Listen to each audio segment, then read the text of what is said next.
Assalamualaikum warahmatullahi wabarakatuh. Selamat pagi, selamat siang, selamat sore, selamat malam. Kapanpun Anda mengakses video ini, selamat datang di pembelajaran Matematika Ekonomi. Sekarang kita masuk ke materi yang ketiga, yaitu fungsi linear. Jadi di dalam pembelajaran kali ini, saya akan menjelaskan tentang fungsi linear, tentang perhitungan dan penentuan fungsinya, lalu tentang membuat grafik fungsi linear, sehingga diharapkan pada akhir pembelajaran, mahasiswa sekalian akan dapat tentunya menjelaskan tentang fungsi dan fungsi linear, menghitung dan menentukannya, serta memahami dan membuat grafik fungsinya sendiri. Jadi, mengapa fungsi linear itu diperlukan dalam pembelajaran matematika ekonomi? Yang jelas seperti kebutuhan akan matematika ekonomi sendiri karena mampu menyederhanakan. Nah, di sini tertulis mampu menyederhanakan problem dalam suatu masalah matematik. Nggak cuma untuk masalah matematik aja ya, karena kita belajarnya matematika ekonomi tentu saja untuk menyederhanakan permasalahan atau peristiwa yang terjadi dalam ekonomi itu sendiri. Nah, terus yang kedua, karena aplikatif, bisa digunakan dalam semua ranah ilmu. Nah, di sini dicontohkan aplikatifnya fungsi linear dalam ekonomi, misalkan untuk menggambarkan tingkat harga dengan penawaran. Kalian tentunya sudah mempelajari ya, penawaran dan permintaan itu berbeda. Kalau harganya naik, permintaan akan menurun. Tapi kalau harganya naik, penawarannya juga ikut naik. Seperti misalkan kalian menjual kerupuk udang awalnya harga 3.000. Kalian bikinnya itu cuma 10 butir. Tapi saat harganya di pasaran naik jadi 5.000, tentunya kalian ingin mendapat untung yang lebih banyak kan? Jadi kalian membuat kerupuknya ada 20 biji. Jadinya kan ikut naik juga. Lah di situ. Kalau misalkan dinarasikan kata-kata saya itu tadi sangat panjang. Jadi kalau dibuat persamaan fungsi linear akan lebih ringkas dan bisa langsung dipahami. Dan juga itu untuk mengurangi kesalahan persepsi. Kadang kan orang kayak baca WA saja, kata-katanya mungkin antara si A dan si B pemahamannya berbeda. Tapi kalau membaca angka, jelas-jelas pasti persepsinya sama. Harga 5.000 ya 5.000, nggak ada yang bilang 50.000 lah, nolnya cuma 3 kok. Kan bisa dihitung. Nah, di situ. Nah, kemudian untuk sosial, hubungan angka kemiskinan dengan kesejahteraan masyarakat.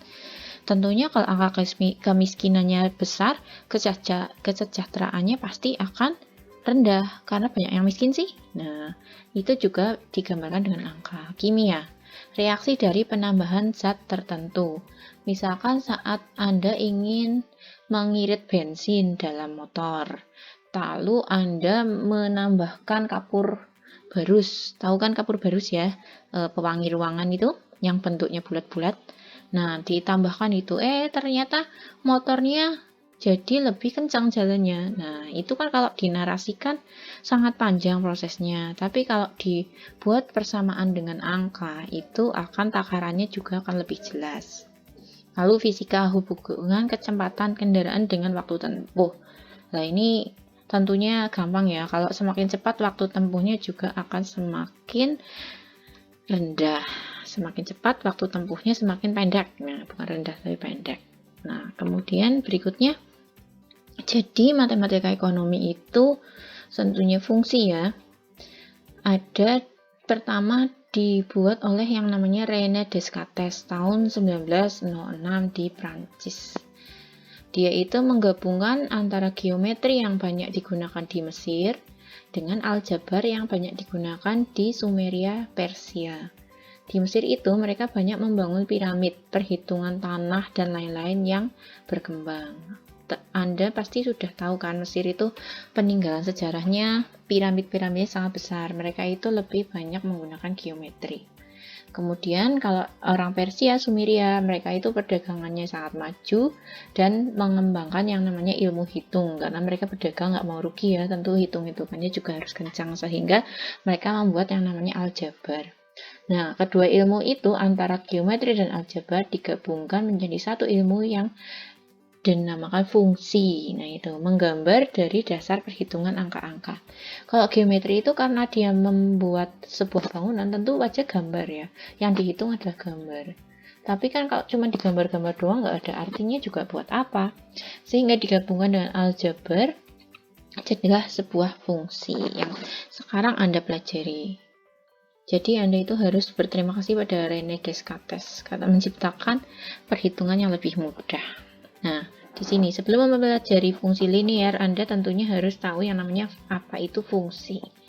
Fungsi itu pengertiannya sendiri adalah suatu bentuk hubungan matematis yang menyatakan hubungan ketergantungan atau hubungan fungsional, berfungsi ya, hubungan yang ada fungsinya, misalkan naik atau turun. Jadi bukan hubungan tanpa status atau hubungan nggak selesainya, tapi hubungan yang punya arti. Ada fungsinya antara satu variabel dengan variabel lain. Kalau variabel di sini nanti akan dijelaskan di slide berikutnya. Nah, ini fungsi secara umum itu rumusnya y sama dengan fx. Fx ini itu dijabarkan berapa nilai x-nya, fungsi x.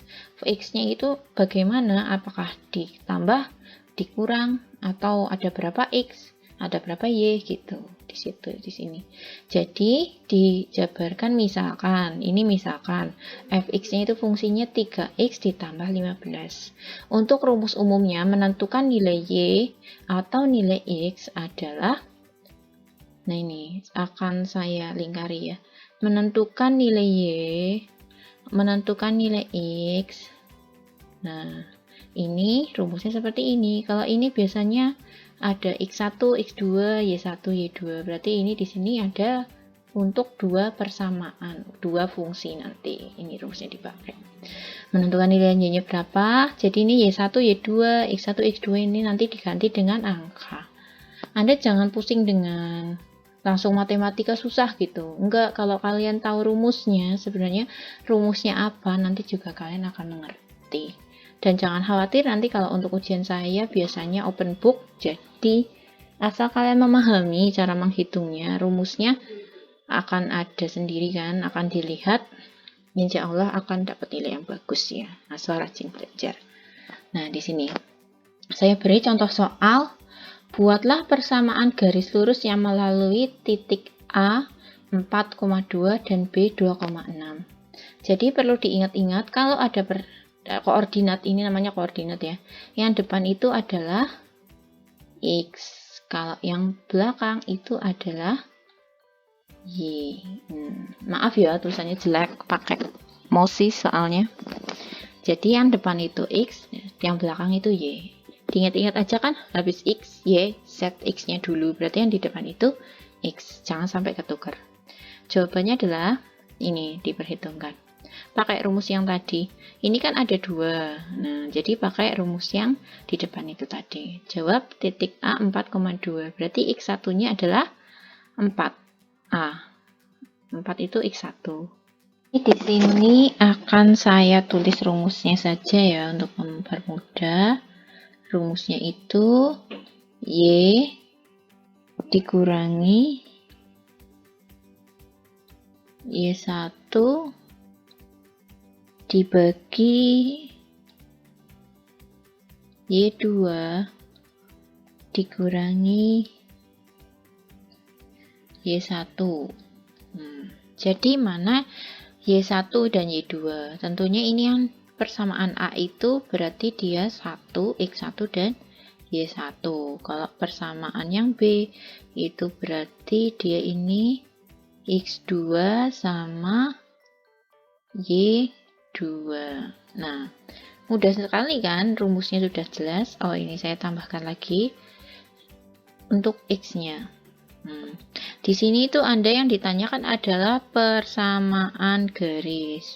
Kalau persamaan garisnya berarti adalah sebuah fungsi. Jawabannya Y sama dengan atau X sama dengan. Lain kalau Anda ditanya suruh menggambar. Kalau disuruh menggambar ya berarti jawabannya dicari koordinat ini, dicari X1, X2, Y1 atau Y2-nya saja, atau X sama Y-nya aja. Nah, terus ini rumusnya saya lanjutkan, X dikurangi X1 dibagi X2 dikurangi X1. Nah, tulisannya berantakan nggak apa-apa ya. Tapi langsung dimasukkan saja. Di sini 2. Kenapa 2? Karena ia adalah Y1. Y1 yang mana? Yang ini. Nah, jelas kan? Kemudian yang untuk di sini X1. X1 mana? 4. 4 berarti ini depan. Tinggal dimasukkan saja Y2 6 dan X2 itu 2. Terus kalau nilai Y sama X-nya kan tidak diketahui. Ini yang dicari untuk membuat fungsinya. Nah, di sini ditulis saja 6 dikurangi 2 adalah 4. 2 dikurangi 4 adalah minus 2.